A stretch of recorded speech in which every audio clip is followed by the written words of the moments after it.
하나님께서 이스라엘 백성들을 애굽에서 이제 불러내셔서 광야로 갔습니다. 그런데 갈 때에 그냥 그들만 보낸 것은 아니에요. 그들에게 중보자를 보내셨습니다. 그 중보자가 바로 모세입니다. 우리가 이 시대에 우리가 살아가지만 내가 하나님 앞에 직접 대면할 수는 없습니다. 하나님과 나 사이에는 중보자가 계신데 그분이 바로 예수 그리스도입니다. 이스라엘 백성들 가운데는 하나님과의 중보자가 모세예요. 그래서 모세가 가지고 있는 권한은 세 가지인데 이것은 바로 종교권과 사법권과 행정권입니다. 이 세 가지의 기능을 모세가 다 부여받았어요. 굉장한 힘을 가진 거죠. 어떻게 보면 왕 같은 사람이에요. 제사장 같은 사람이에요. 이 사람이 그 60만 3,550명의 이스라엘 백성들을 다 끌고 가는 왕 같은 사람이에요. 자, 그런 모세가 어느 날 이제 하나님 앞에 서서 이 세 가지의 권력 가운데 하나를 똑 떼가지고 넘겨주는데 그게 바로 종교권입니다. 이 종교권을 바로 자기의 형인 아론과 그 가문에게 넘겨주는 거예요. 자, 이것을 넘겨주지 않았다고 해서 문제가 될 것은 사실은 없었어요. 만약에 안 넘겨줬으면 아마 제사장이 모세가 됐을 것입니다. 그리고 모세의 자녀들로 통해서 지금껏 계속해서 그 후대가 제사장 가문으로 아마 계속 남아 있었을 거예요. 자, 그런데 이 모세가 그런 것을 다 포기하고 이 아론과 그의 아들들에게 제사장의 이 귀한 임직을 넘겨주고 이제 그를 위임식을 하는 날입니다. 오늘 본문은 그 위임식에 관한 이야기입니다. 이 위임식이라고 하는 것은 그냥 직분의 임명만을 말하는 게 아니에요. 위임식이라고 하는 것은 구원받은 백성이 어떻게 하나님 앞에 서야 하는지 또 어떻게 그 사명을 감당해야 되는지 이 두 가지에 관해서 정확하게 보여주는 바로 자리가 위임식입니다. 바로 하나님의 백성이 어떻게 하나님 앞에 내가 서야 되는가 그거예요. 이게 위임식이라는 것입니다. 어떻게 하나님 앞에 설까? 두 번째는 내게 주어진 사명을 어떻게 감당할까? 이 두 가지입니다. 이것을 지금 아론에게 그 자녀들에게 위임식을 다 해주는 자리입니다. 그러면 이 아론의 위임식과 지금 현대를 살아가는 우리와 무슨 상관이 있느냐는 거예요. 구약시대의 제사장과 나와 무슨 상관이 있느냐. 여러분, 예수님은 우리를 뭐라고 부르냐면 왕 같은 제사장들이라는 거예요. 우리를 왕 같은 제사장이다. 자, 제사장이 하는 일은 뭐냐? 제사장. 자, 예수님의 직임을 삼중직이라고 말했는데 이 삼중직은 왕이고 선지자고 제사장입니다. 이 세 가지가 삼중직이라고 말해요. 이게 중보자 역할을 감당하는 것인데 이 직임마다 하는 역할이 달라요. 이 제사장의 역할은 무엇이냐 하면 백성들의 삶의 문제를 가지고 하나님 앞에 서는 사람이 바로 제사장이에요. 이게 가장 중요한 일입니다. 사람들의 삶의 문제를 가지고 하나님 앞에 서는 사람. 이 사람이 제사장입니다. 그런데 우리는 뭐라고 불러요? 제사장은 제사장인데 무슨 제사장이에요? 왕 같은 제사장이다. 그 얘기는 무엇을 말하는 거냐? 나에게는 뭐가 있다는 거예요? 백성이 있다는 거예요. 여러분에게 백성이 있다는 거예요. 백성. 여러분에게 백성은 누구예요? 여러분에게 백성이 있어요. 그래서 왕 같은 제사장이라고 해요. 그냥 제사장이라고 안 부르고 왕 같은 제사장이라고 그래요. 왕은 누가 있는 거예요? 백성이 있는 거예요. 그러면 내가 하나님 앞에 왕 같은 제사장인데 그러면 나에게 뭐가 있다고요? 백성이 있다는 거예요. 무슨 백성이 있냐는 거예요. 무슨 백성이 있느냐? 여러분, 우리나라에 지금 대통령이 계시잖아요. 그 대통령이 잘했든 못했든 우리가 뽑아서 대통령을 세웠어요. 그렇으면 그 대통령 앞에는 누가 있는 거예요? 온 국민이 이름으로 있는 거예요. 온 국민의 모든 삶은 결국 누구 책임이에요? 대통령 책임이에요. 그래서 잘못하면 탄핵을 받고 난리가 나는 거예요. 자, 내가 예수 그리스도 의뢰 안에 왕 같은 제장이 됐다고 하는 것은 나에게 백성이 있다는 말이에요. 나는 백성이 없는데? 백성이 있다는 거예요. 그럼 누가 백성이냐는 거예요. 이 백성이라고 하는 것은 영적인 백성을 말하는 것이고요. 내가 이름을 불러서 하나님 앞에 중보자적인 역할을 할 사람이라는 거예요. 그럼 내가 하나님 앞에 이름을 아뢰 사람 그 리스트가 있어야 되는 거예요. 그게 백성인 거예요. 어떤 사람은 한 명일 수도 있고, 어떤 사람은 10명일 수도 있고, 어떤 사람은 1000명일 수도 있고, 어떤 사람은 10,000명일 수도 있고요. 어떤 사람은 10만 명일 수도 있어요. 여러분은 여러분에게 주어진 백성이 몇 사람이나 될까요? 잘 생각해 보십시오. 내가 하나님 앞에 이름을 아뢰어야 될 중보자로 서야 될 만한 그런 이름이 나에게 주어진 이름, 그 백성이 얼마나 되느냐는 거예요. 오늘 성경은 바로 그것에 관한 이야기를 하는 것입니다. 여러분 집에 자녀가 있다면 그 자녀를 부모된 사람으로 영적인 내가 왕 같은 제장이에요. 자녀가 내 아들 딸이지만은 영적으로 보면 나의 백성인 거예요. 하나님 앞에 내가 중보를 해야 될 백성인 거예요. 그게 부모가 돼서 자녀를 위해서 기도하지 않는다? 정상이 아닌 거죠. 그렇지 않아요? 목사가 돼서 교회들 이름을 부르며 기도하지 않는다? 아주 이상한 일이죠. 그렇지 않아요? 여러분이 영적인 가장인데 영적인 가장이 가족의 이름을 부르며 기도하지 않는다? 이상한 일이지요. 성경은 뭐라고 말하느냐 하면 가족을 위해서 기도하지 않는 사람은 세상 사람보다 더 악한 사람이다. 그렇게 말해요. 내가 왕 같은 제장이라고 하면 내게 주어진 내 집안에 사는 최소한 그 가족을 위해서, 그 사람을 위해서 내가 하나님 앞에 중보자로 서서 기도해야 되는 거예요. 왜? 내가 제장 직분을 받은 사람이기 때문에. 자, 그러면 이 제사장이 되기 위해서 그냥 갑자기 서서 내가 제장입니다 라고 되는 것이냐? 그건 아니에요. 절차가 있습니다. 그 절차가 뭐냐면 첫 번째가 속죄 제사를 드리는 거예요. 속죄 제사. 제사장도 죄인이기 때문에 하나님 앞에 서서 자신의 죄를 속죄합니다. 성경은 이 세상에 의인은 없으니 한 사람도 없다. 모두 다 죄인입니다. 죄가 없는 사람은 아무도 없습니다. 죄가 없는 분은 예수님밖에 없습니다. 그래서 하나님 앞에 나아가는 사람은 누구라도 다 이 속죄죄를 지나지 않으면 안 되는 거예요. 그러나 우리는 내 대신 속죄죄가 대신 제물이 대신 예수님이 계시기 때문에 내가 예수님의 이름을 부르고 예수님을 믿으면 나의 죄의 문제는 해결되는 거예요. 여기서 가장 중요한 것은 뭐냐 하면 이 속죄죄를 드리는 바로 형식입니다. 이 속죄죄라고 하는 것은 가장 중요한 게 뭐냐 하면 피의 문제입니다. 피. 동물을 잡았다고 해서 다 되는 게 아니고요. 반드시 어디로 데리고 와야 돼요? 바로 성막으로 데리고 와야 돼요. 동물을 끌고 와야 돼요. 구별해서. 아무거나 되는 게 아니에요.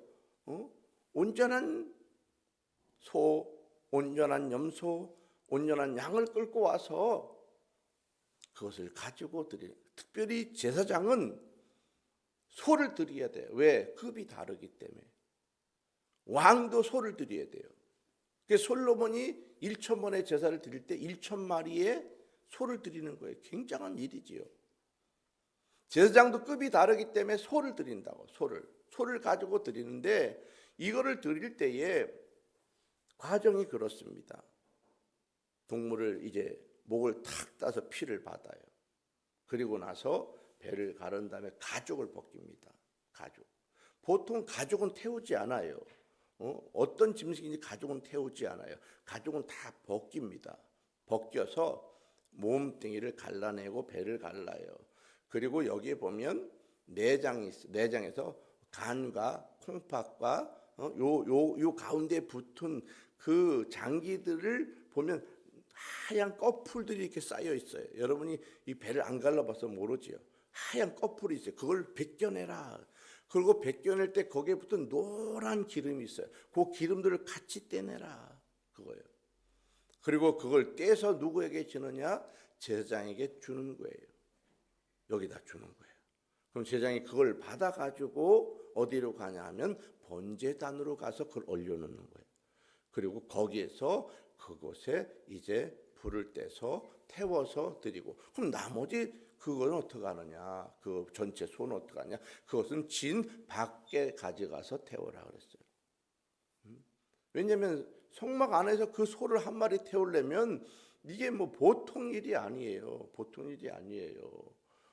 난리가 납니다. 난리가. 그 태울 때 금방 타는 게 아니기 때문에 어려워서 진 밖에 가서 그거는 이제 제사를 마지막으로 거기서 드려라.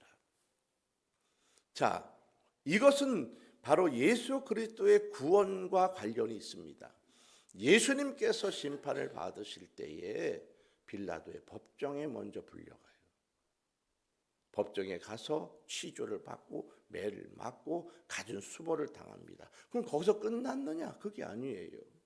거기서 1차 하나님 앞에 제물이 되어진 거예요. 그리고 나서 동굴 밖에 나가서 골고다 언덕에 올라가서 거기서 십자가에 못 박히는 겁니다. 바로 하나님 앞에 번제를 드리는 과정하고 똑같아요.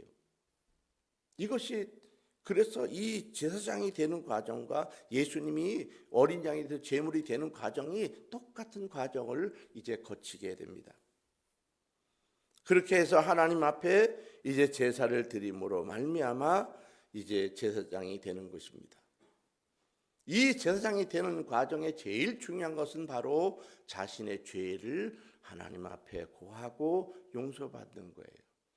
이 송아지를 잡을 때에 제사장들이 그 머리를 안수한단 말이에요. 머리를 안수할 때 살짝 얹는 게 아니에요. 제사장이 그래 꽉 누르라고 한다고요. 머리에다가 손을 꽉 누르라고. 왜? 너에 있는 죄가 이 소의 머리로 옮겨가라. 꽉 눌러서 내 죄를 다 거기다가 이양시키 덮어 씌우는 거예요. 그리고 내 죄를 대신해서 이 소가 죽는 거예요. 그것도 누가 죽여야 돼? 내가 죽여야 돼. 죄 지은 사람이 죽이는 거예요. 그 피를 받아. 제사장이 자기 거기 때문에 자기가 잡고 자기가 피를 받아야 돼. 자, 이것이 바로 하나님 앞에 자신의 죄의 문제를 드리는 속죄의 제사입니다. 이 속죄의 제사를 드리면서 우리가 하나님 앞에 서야 되는 모습은 뭐냐 하면 나는 죄인입니다 라고 하는 걸 고백하는 것입니다. 내가 죄인입니다. 죄인입니다. 우리는 용서받았습니다 라고 하는 말을 하지만은 용서받았다고 해서 죄가 없는 건 아니에요. 죄가 없는 게 아니에요. 무죄를 말하는 게 아니에요. 죄가 있어요. 그렇지만 용서해 준다는 말입니다. 더 말하면 죄를 없애주겠다는 말이 아니고 죄를 덮어주겠다는 거예요. 우리는 이 성경의 이 중요한 의미를 알아야 됩니다. 많은 사람들이 죄를 용서하면 싹 지워지는 줄 알지만 죄는 지워지지 않아요. 죄는 그냥 있어요. 단지 보혈로 덮을 뿐이에요. 송아지의 피로 그 죄를 덮어볼 뿐이에요. 그래서 이것을 우리는 은혜라고 말하는 것입니다.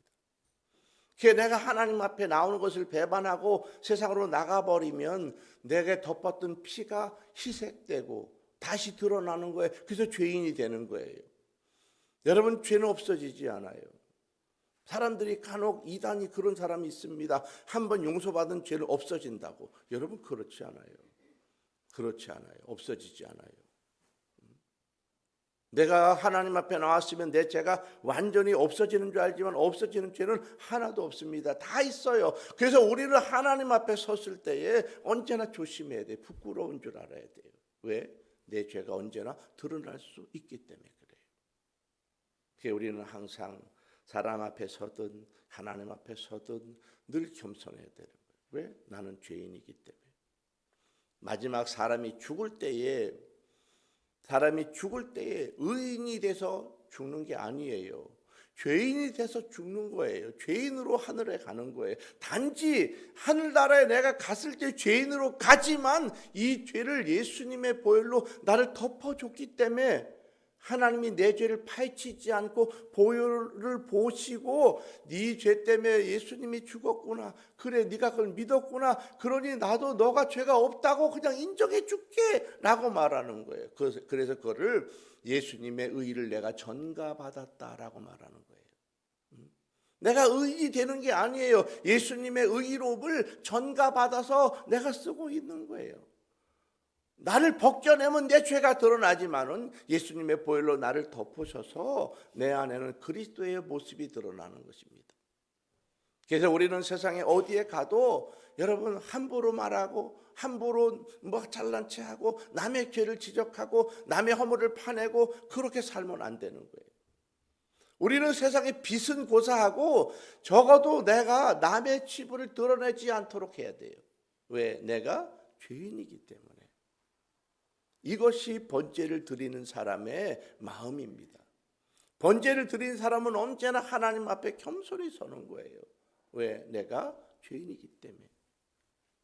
우리는 하나님 앞에 언제나 드러날 수 있다는 걸 알아야 돼요. 내가 까딱 잘못하면 내 죄가 도로 노출되는 거예요. 그래서 언제나 겸손하게 서서 주의 보혈을 던지고 주님을 의지하고 주의 은혜 가운데 살아가는 것입니다. 이것이 신앙생활이라고 하는 거예요. 두 번째 드리는 제사는 이제 번제입니다. 이 번제라고 하는 것은 상번제라는 것입니다. 매일 드리는 거예요. 순양을 잡아서 가죽을 벗겨서 이제 그 안에 있는 몸뚱이를 드리는데 이것은 전체를 다 드립니다. 번제단에 통째 다 올려서 다 탈 때까지 이제 드리는 제사를 말하는 것입니다. 속죄제라고 하는 것은 내가 죄인임을 인정하고 하나님의 전적인 은총만으로 살겠다, 그것을 고백하는 제사라고 하면, 이 번제라고 하는 것은 내 자신을 하나님 앞에 불살라서 온전히 헌신하며 살겠습니다, 이것을 고백하는 제사를 바로 번제라고 말하는 것입니다. 번제는 그래서 하나님 앞에 손드는 거예요. 나는 부족합니다. 내가 마음을 다해서 헌신하며 살겠습니다. 이것을 고백하는 것이 바로 번제예요. 그래서 속죄제를 지나지 않은 사람은 번제를 드릴 수가 없어요. 속죄제를 드리고 나야 번제를 드리는 거예요. 그러니까 속죄제가 되지 않은 사람은 하나님 앞에 헌신한다고 해도 받아주지 않는 거예요. 그리고 세 번째로 드리는 제사가 바로 화목제입니다. 이 화목제는 순양을 끌어다가 이제 똑같이 안수를 해요. 그리고 이 안수할 때 목을 따서 피를 받는 게 중요해요. 이 화목제는 그 피를 받은 다음에 이 피를 가지고 어디다 바르느냐? 귀에다 발라요. 피를 귀에다 발라요. 그 다음에 엄지손가락에 발라요. 피를. 그 다음에 엄지 발가락에 발라요. 이 세 군데를 바르는 거예요. 꼭 발라야 돼요. 이게 화목제사의 방법입니다. 왜 그럼 그것을 바르느냐? 귀에 바르는 것은 그것입니다. 내가 모든 말들을 제사장으로서 걸러 듣겠습니다. 그거예요. 아무 말이나 듣지 않겠습니다. 그거예요. 우리 성도들이 세상에 나가 살아갈 때에 내가 왕 같은 제장으로 부름받은 사람이라고 하면 세상에 돌아다니는 모든 얘기를 그냥 다 들으면 안 돼요. 내가 귀를 막을 때가 있어야 되는 거예요. 막을 때가 있어야 돼, 귀를. 이게 굉장히 중요한 것입니다. 누가 욕을 막 하면 여러분 마음이 어때요? 이상하지 않아요? 응? 이상하지 않아요?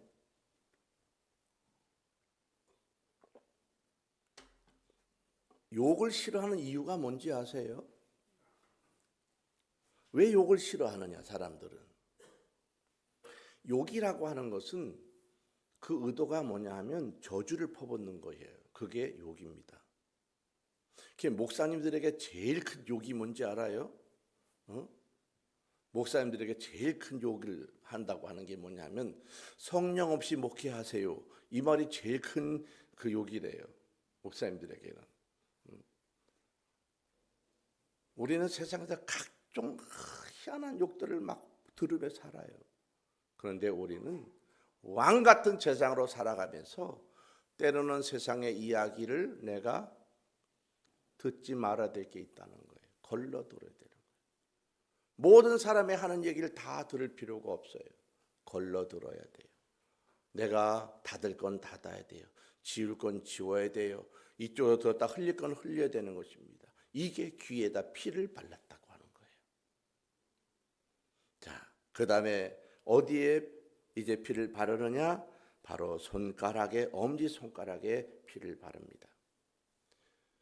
침팬지가 굉장히 도구를 잘 쓰는데, 동물 중에서는 아무리 침팬지가 도구를 잘 써도 사람만큼 쓰지 못해요. 왜 그러냐면 엄지가 달라.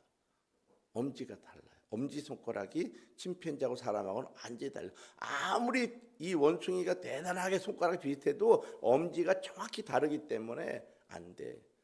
원숭이는 이렇게밖에 못 잡아요. 사람은 다 이렇게 잡잖아요. 이렇게 잡잖아요. 이게 되잖아요. 침팬지는 이게 안 돼요. 그래서 정교하지 않아요. 아무리 닮았다고 해도 닮을 수가 없어.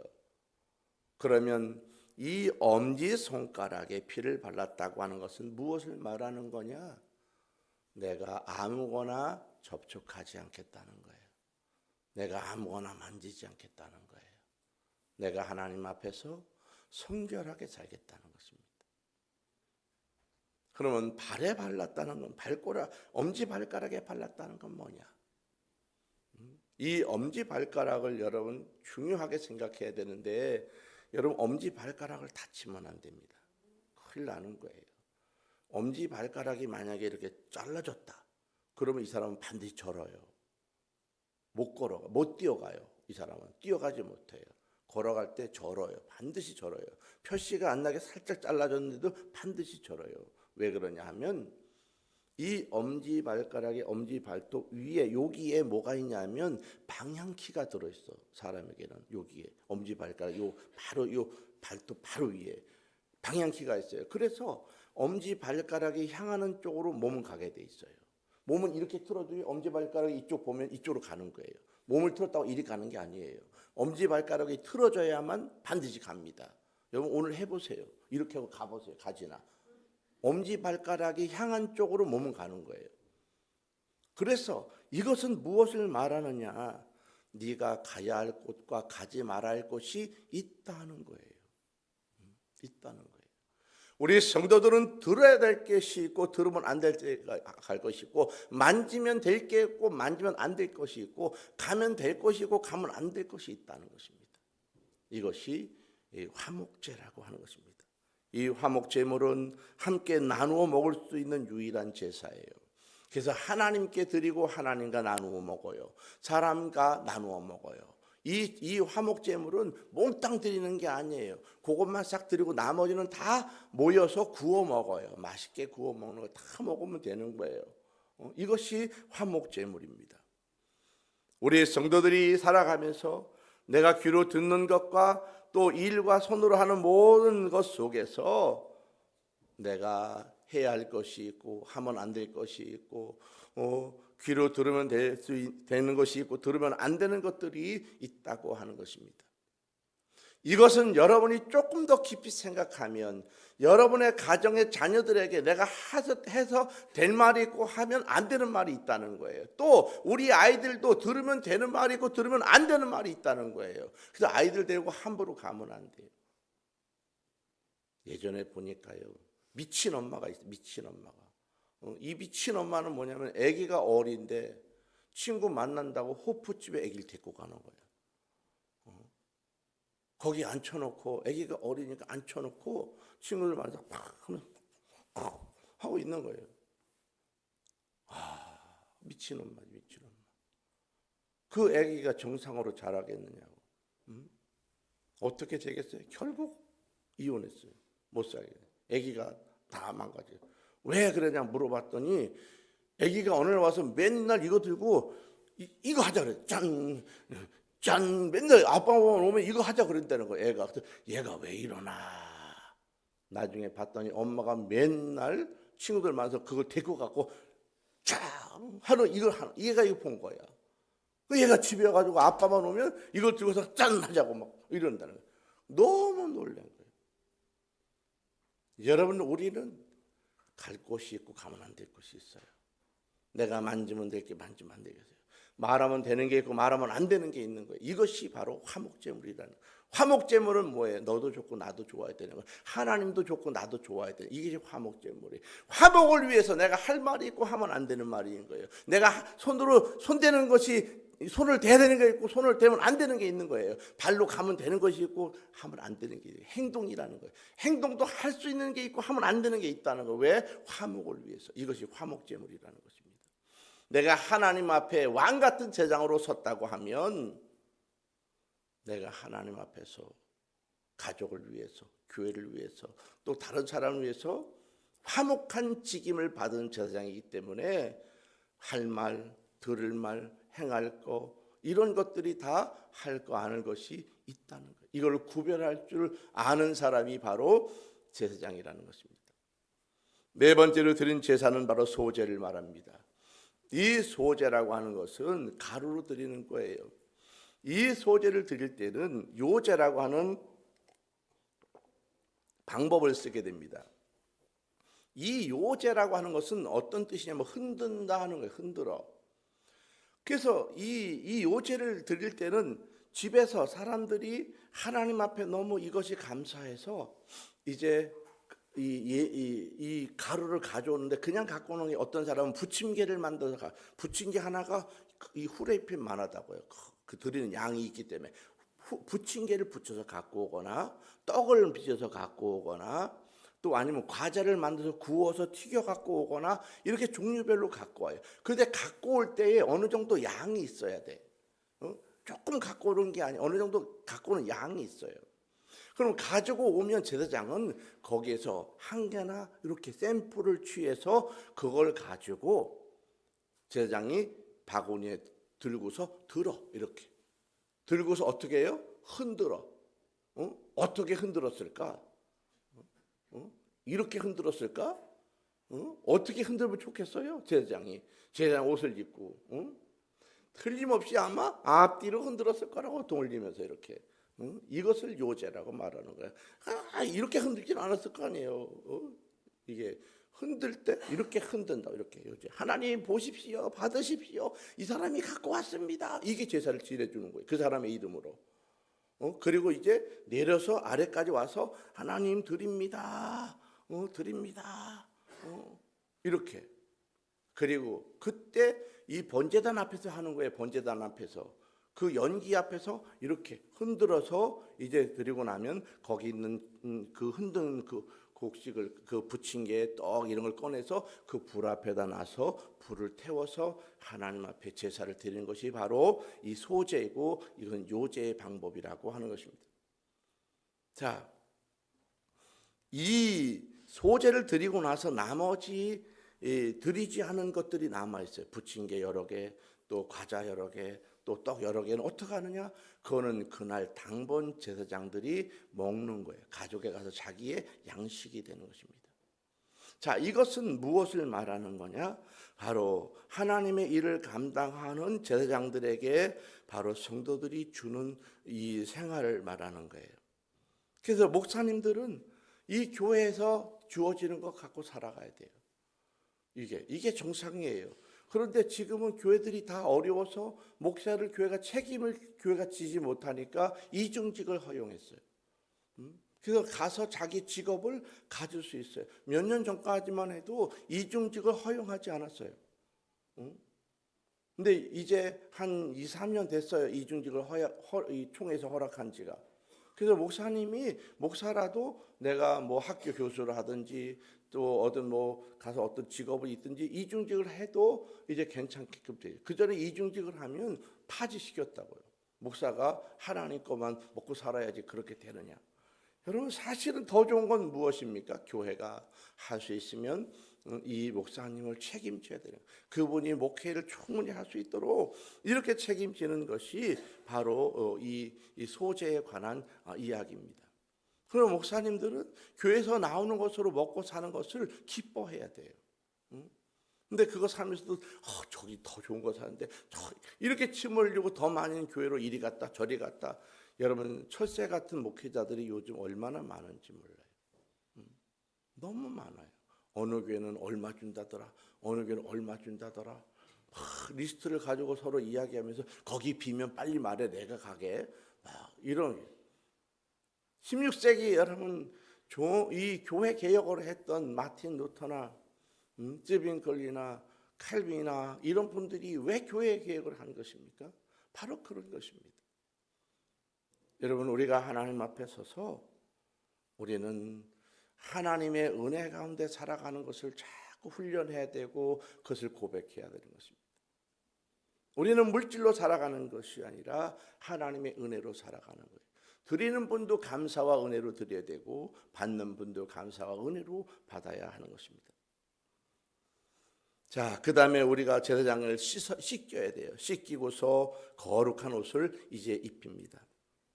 먼저 물로 씻긴다는 것입니다. 이것은 무엇을 의미하는 것이냐 하면 믿는 자의 인격을 말하는 거예요. 인격. 씻긴다고 하는 인격을 말하는. 하나님 앞에 일하는 사람들은 자신의 인격을 씻어내는 과정이 필요합니다. 그래서 교회를 여러분 내가 10년 다녔다, 20년 다녔다, 30년 다녔다, 나는 평생 다녔다 아무리 그래도요 그 사람의 삶의 모습과 언어 생활이나 품격을 보면요 이 사람이 씻어진 사람인지 아닌지 알 수 있는 거예요. 지하철에 탔을 때 노숙자가 딱 타면요 사람들이 금방 알아요. 어떻게 이 대단한 냄새가 나는지, 그 몸에서 어떻게 그런 냄새가 나는지 그게 더 신기할 정도야. 여러분 안 만나보셨어요? 지하철 탔을 때 노숙자 탁 타는 거 안 만나보셨어요? 여러분 지하철 안 타시나 봐요. 지하철 탔는데 노숙자가 갑자기 탁 들어오잖아요. 그러면 갑자기요 화장실이 열린 줄 알아요. 갑자기 어떻게 희한한 냄새가 그런 찌린내가 나는지 갑자기 이러다 사람들이 양쪽 문으로 싹 나가버려요. 그리고 코가 막힌 환자들만 앉아있어. 이렇게 코 냄새를 못 맡는 사람이야. 그 사람 앉아있는 거야. 진짜 그런다고요. 씻어야 되는 거예요. 씻어야 되는 거예요. 냄새 나지 않도록. 우리 그리스도인들이 왕 같은 제사장 부름받았다고 하면 나의 인격이 씻어져야 되는 거예요. 이것을 다른 말로 말하면 성화 과정이라고 하는 거예요. 언어가 씻어져야 되고 눈빛이 씻어져야 되고 입술이 씻어져야 되고 손짓과 발걸음과 내 몸과 이미지가 다 씻어져야 되는 거예요. 이것이 얼마나 중요한지 몰라요. 여러분, 내가 하나님 앞에서 예수를 믿고 시간이 오래됐다면 우리의 인품이 예수님의 성품을 닮아가야 되는 거예요. 예수님의 모습을 닮아가야 되는 것입니다. 이것이 바로 씻어졌다고 하는 것입니다. 그 다음에 이제 거룩한 옷을 입혀주는 거예요. 이 거룩한 옷을 입혔다고 하는 게 무엇을 말하는 거냐 하면 바로 하나님의 성령의 은혜로 덧입었다는 걸 말하는 것입니다. 하나님의 성령의 은혜로 옷을 입었다. 이것이 제사장 옷을 입은 거예요. 성령의 은혜의 옷을 입는 것입니다. 죄로 더러워진 것을 씻어내고 그것만으로 되는 것이 아니라 이제 내가 성령의 은혜의 옷을 입어야 돼요. 그래서 우리는 내가 신앙생활을 오래 했다 그러면요, 내가 적어도 기도하는 사람입니다. 이 말이 나와야 돼요. 그래도 내가 기도해요. 기도합니다. 기도하는 사람이에요. 기도하는 사람은요, 모습이 달라요. 모습이 달라요. 이것이 우리 성도들에게서 느껴져야 되는 것입니다. 아, 이분이 기도하는 사람이구나. 기도하는 사람이구나. 이것이 여러분 얼마나 중요한지 모릅니다. 우리는 하나님 앞에서 기름 부음 받은 하나님의 제사장입니다. 기름 부음 받은 거룩한 기름. 하나님의 성령의 기름 부음 받은 사람이에요. 그래서 내가 하나님의 그 기름 부으심이 더 충만해지도록 기도하셔야 돼요. 사랑하는 우리 월계 성도 여러분, 이제 여러분들이 기도하는데 힘써 나가시기를 축복합니다. 교회 예배에 힘써 나가시기를 축복합니다. 여러분 개인 경건에 힘써 나가시기를 축복합니다. 적어도 여러분 가정에서 끊임없이 기도하십시오. 기도하셔야 돼요.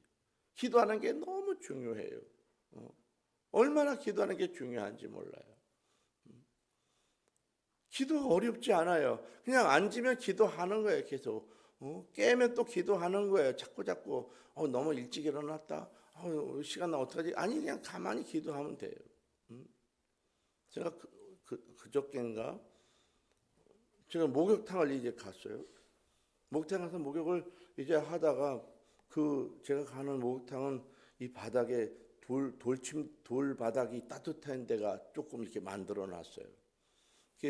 하다 보면 힘이 드니까 잠깐 거기서 좀 이렇게 앉았다 쉬는데 그 앉았다 쉬는데도 가만히 앉아서 이렇게 하다 보니까 저절로 기도가 돼. 가만히 앉아서 그냥 별거 아닌 것 같아도 그 잠깐 쉬는데도 그냥 앉아서 뭐 혼자 왔으니까 뭐 그냥 앉아서 기도하는 거죠. 누가 보면 졸고 있는 것처럼 보이겠지만은 그냥 잠깐 가서 기도하는 거예요. 근데 기도할 거 기도하는 거 잠깐 기도하는 거예요. 한 20분 기도하면 또 쉴 만큼 쉬었으니까 또 나머지 다 목욕하고 또 나오는 거예요. 근데 우리가 차를 타면 차 탔을 때 운전하기 왱 가지 말고 잠깐 기도하는 거예요. 하나님, 잠깐 하나님 오늘 운전하는 거 잡아주세요. 안전하도록 잡아주세요. 잠깐 기도하는 거예요.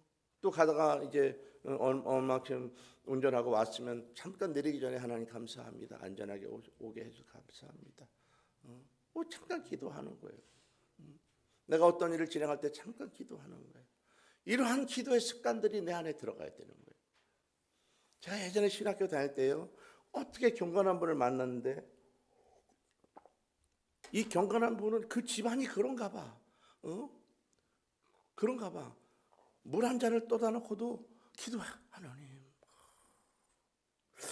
가식인가?